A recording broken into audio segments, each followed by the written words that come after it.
Salut mon petit camarade. Aujourd'hui je te retrouve pour une nouvelle vidéo. Donc elle sera consacrée à des discussions autour du matériel. Donc je vais te présenter mon dernier vélo. Et comme ça je te dirai un peu ce que j'en pense. Et puis on pourra discuter, comme j'ai déjà fait évidemment plein de modifications dessus. Je te parlerai aussi de ce que j'ai fait, comme ça je pourrais te donner mon avis sur plein de sujets. Alors, donc ce nouveau vélo, donc c'est le Ellops Speed 500 de Decathlon que j'ai trouvé en occasion. En fait, c'était un vélo quasiment neuf qui était à la base destiné à la location et qui a objectivement jamais roulé au vu de l'état dans lequel je l'ai trouvé. Donc voilà, donc je l'ai payé 170 € avec la garantie à vie pour le cadre, parce que je l'ai récupéré à Decathlon. Donc à prix très intéressant, parce que au prix normal hors promo il est à 300 €. Voilà. Pourquoi j'ai acheté ce vélo? Bah ça c'est simple, en fait, chercher un vélo qui me permettrait d'être utilisé au quotidien, donc pour mes déplacements, que ce soit professionnel, aller faire des courses, aller faire des petites balades en ville. Voilà, donc un vélo que je puisse attacher sans trop de remords à l'extérieur, ce qui n'était pas le cas de mes autres vélos. Voilà, donc je me suis renseigné, chercher aussi un vélo qui me permettrait de rouler également sans remords en hiver, parce que l'année dernière j'ai passé 2 mois quasiment sans rouler et mon niveau a complètement dégringolé. Donc cette année je me suis dit que c'est pas possible, faut que je trouve une solution. Donc j'ai réfléchi à l'éventualité d'acheter un home trainer, mais je me connais et moi ce qui me fait plaisir dans cette pratique du vélo, c'est de prendre l'air, découvrir du paysage et de me balader. Donc le home trainer, clairement, je pense qu'il aurait pris la poussière. Du coup j'ai revendu mon ancien vélo. Donc j'avais un vélo pliant avant qui était censé me servir à mes petits déplacements, mais comme vraiment je prenais pas de plaisir à l'utiliser, bah il me servait à rien. Donc je l'ai revendu. Et en fait ce vélo là il m'a coûté le prix de revente de l'ancien vélo. Donc ça m'a pas fait mal au budget. Et donc voilà, j'ai trouvé ce petit Ellops 500 qui était facile à upgrade si besoin. C'était quand même des trucs assez récents au niveau de la potence, tout ça, c'était normal. Donc voilà, mon choix s'est tourné vers celui-ci. À la base, c'est un vélo qui est vendu en single speed, donc c'est-à-dire sans dérailleur, avec juste une roue libre et un frein avant, un frein arrière. La particularité, c'est qu'il y a une roue arrière qui est dite flip-flop, donc avec un moyeu flip-flop. Donc en fait, c'est un moyeu qui permet de fixer un pignon de chaque côté et qui n'a pas de roue libre intégrée.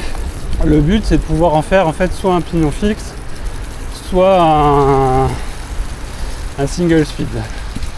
Donc moi là, je l'ai vite transformé quand j'ai roulé quelques semaines avec, et je l'ai vite transformé en pignon fixe. Voilà, parce que j'avais jamais essayé et je trouvais que ça pouvait être intéressant en termes d'entraînement. Et effectivement, je me suis pas trompé. Donc là, ça doit bien faire quasiment 2 mois que je le roule quasiment quotidiennement. Je l'ai démonté, quasiment entier également. Voilà, donc je dois être à peu près à 500 km dessus. Je l'ai utilisé donc en différentes configurations, que ce soit single speed ou fixie, en guidon plat, en guidon de route. Donc je pense que je pourrais te donner un avis assez intéressant autour de ce vélo. Alors je vais commencer par te présenter les différentes modifications que j'ai fait dessus, t'expliquer pourquoi je les ai faites, parce que c'est que des choix réfléchis. Et après je te donnerai mon avis final autour de ce vélo. Alors, sa configuration actuelle. Donc là, comme tu l'as déjà pu le remarquer, je lui ai changé son guidon déjà. Donc j'ai mis un vieux guidon, mon vieux guidon de gravel qui traînait, et je lui ai acheté des poignées de frein à câble que j'ai trouvé à prix vraiment intéressant sur le bon coin, des Shimano qui sont très bien. Ensuite, ce que j'ai fait, c'est que j'ai changé le pignon arrière. Donc je suis passé sur un pignon de 16 dents. J'ai commencé par ça, donc j'ai roulé avec le pédalier d'origine pendant pas mal de temps.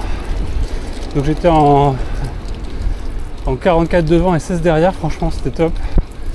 C'était super agile. Au niveau sensation de démarrage, d'accélération, tout ça, vraiment top. Mais c'était un peu mou pour moi quand même. J'ai quand même un peu de... Voilà, je suis pas... Disons que je suis pas un poids léger. Donc j'avais besoin d'un ratio plus élevé pour pouvoir m'entraîner efficacement avec. Donc du coup, j'ai décidé de changer le pédalier vu que mon pignon était neuf. Alors je suis parti sur un pédalier que j'ai trouvé, bon, je suis pas très fier de ça, mais quand même, sur AliExpress. Donc c'est un pédalier qui tournait pas mal sur les réseaux, marque Skeas, donc 48 dents, en aluminium normalement de bonne qualité. Donc effectivement, comparé à celui de base, il a l'air quand même beaucoup plus robuste. Donc du coup je me retrouve avec une configuration de maintenant de 48-16 et bah, honnêtement c'est très bien, c'est très bien. Un peu dur à envoyer, emmener quand même pour moi je trouve en ville, mais pour faire de la route c'est vraiment parfait. J'arrive à grimper à peu près partout. Bon bah forcément en danseuse, hein. Mais voilà, pour mes entraînements, les petits entraînements hebdomadaires, c'est absolument parfait. Alors les derniers changements que j'ai fait, bah, c'est les pneus. Donc voilà, en fait comme je veux un vélo vraiment robuste, mais quand même dynamique et surtout qui nécessite peu d'entretien, bah là j'ai mis des pneus réputés pour être solides. Donc je suis parti sur des Hutchinson Challenger en chambre arrière bien sûr, de largeur de 30 mm. Donc ça fait environ 10 jours que je les roule. Et jusqu'à présent, bah voilà, c'est vrai que c'est pas des GP 5000 en termes de sensations, en termes de, voilà, de performance pure, mais ça reste correct. Et au niveau adhérence, donc c'était ça la partie qui me questionnait le plus sur ces pneus. Bah, jusqu'à présent, j'ai eu aucun problème. J'ai roulé sur sol mouillé, bien mouillé, du gravel léger, et vraiment, je me sens super en sécurité. Pas de soucis, donc très content de ce choix. C'est cohérent avec les objectifs de ce vélo.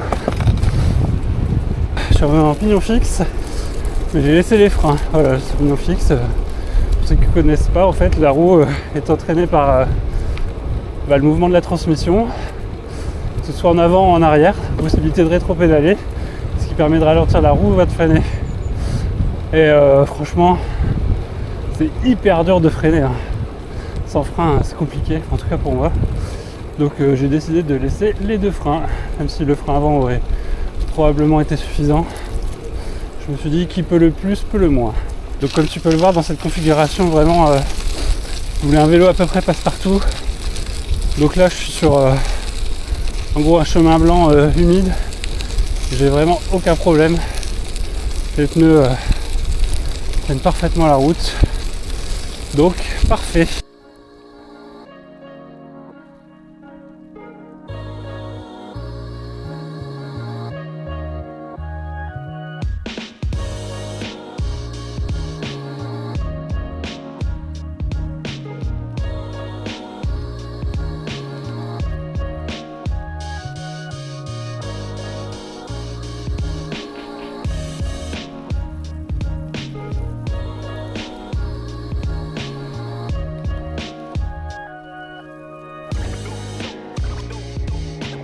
Vraiment mes pneus sont vraiment cool pour ça, hein. On va regarder où je suis. Toute la séquence qui vient de se passer avec les GP 5000, je pense que je serais tombé 10 fois. Je suis glissé pour beaucoup moins que ça. Donc là je me retrouve quand même dans un endroit bien sympa. Je suis venu un peu, c'est sorti un peu au pif là, hein. J'ai pas de GPS, je suis parti. Je me suis dit je vais par là, voilà, je me retrouve ici. Mais écoutez, bon, je vous cache pas que je serai un peu plus à l'aise avec mon gravel, hein. Mais c'est cool, on passe un bon moment. Bon, je sais ce que tu te dis, mais Martin, bon Dieu, viens en fait. Que penses-tu de ce vélo? Et ben voilà, c'est le moment de vous donner mon vécu, mon ressenti, tout ça. Alors, donc je vous ai dit à peu près 2 mois, ça fait à peu près 2 mois que j'en suis propriétaire, à peu près 500 km de roulé. Donc franchement, je suis absolument conquis. Je trouve que déjà, en termes de sensations, c'est un vélo quand même hyper dynamique. Et bien qu'il soit quand même assez lourd, je crois que je dois être aux alentours de 12-13 kg. Vraiment, je trouve qu'il porte très très bien son nom de Speed 500. C'est pas... j'arrive à atteindre des moyennes quand même assez intéressantes sur des sorties vraiment route. Sur une sortie de 60 km, j'ai fini à pas loin de 27 de moyenne. Et pour moi, c'est pas trop mal, hein. Ça se rapproche de ma vitesse moyenne en vélo de route, qui pèse quand même 4 kg de moins. Alors en termes de confort, là c'est un peu propre à chacun. Bon, je vous ai pas dit, mais j'ai quand même changé la selle et la tige de selle, mais bon, ça c'est un peu petit bémol pour la tige de selle, j'en parlerai après. Donc moi je le trouve vraiment très confortable, j'ai aucun souci. La géométrie m'est parfaitement adaptée, je trouve même plutôt sympa. C'est une géométrie qui est assez agressive, on n'est pas mal penché en avant, mais comme le vélo est assez court, et ça passe tout seul. Alors, à qui il s'adresse selon moi? À tout le monde, tout simplement.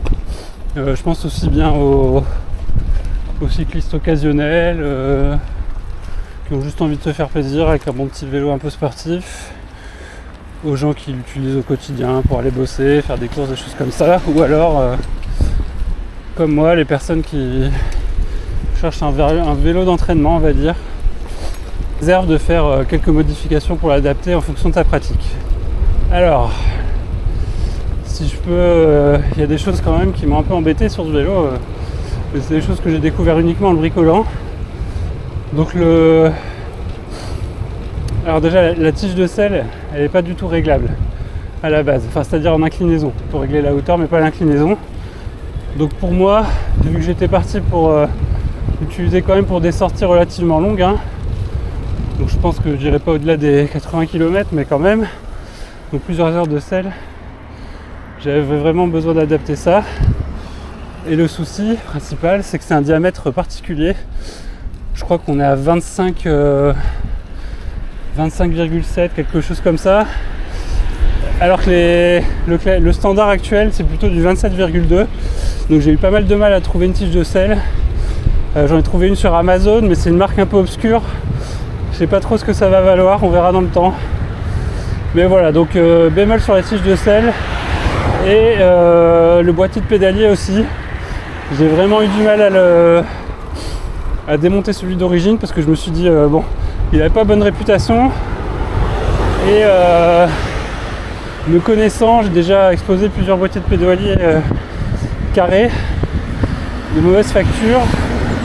J'ai voulu changer rapidement et franchement une galère pas possible. Voilà, c'est pas une pièce qui est... Donc si jamais vous devez changer votre boîtier de pédalier, faites-le vraiment avec des outils de qualité, quelque chose qui se visse dans qui prend à la fois les contours du boîtier avec l'espèce de roue dentée, mais qui se visse également dans l'axe. Sinon vous allez l'exploser comme j'ai fait. Donc mis à part ces 2 points qui sont pour moi m'ont un peu saoulé, mais ça reste très subjectif. Et voilà, j'ai quand même moi je suis quand même un mec qui désosse complètement ses vélos à chaque fois qu'il en achète un. C'est pas le cas de tout le monde. Donc je trouve vraiment que pour le prix, c'est vraiment un super vélo. Surtout qu'on peut le trouver neuf aux alentours de 200 €. Voilà, notez que c'est quand même un vélo hyper polyvalent, il accepte des pneus de, il me semble, jusque 37 mm. Donc on peut en faire vraiment ce qu'on veut, quoi. Du vélo de route, un peu comme moi je l'ai fait, au gravel, bon, un petit gravel léger, quoi, mais voilà. Donc possibilité de rouler soit en roue libre, soit en pignon fixe. C'est vraiment un super vélo à tout faire. Cadre en acier, donc a priori robuste, mais franchement plus rigide que ce que je m'attendais, donc on est au top. Bon voilà, c'est ce qui va sonner le glas de cette vidéo. Donc merci de m'avoir suivi, j'espère que le contenu du jour t'aura intéressé. Je pense que ce sera un peu, peut-être un peu fouillis, tout ne sera pas 100% compréhensible, mais voilà, mon message est passé, c'est le principal. En tout cas, je te dis à la prochaine.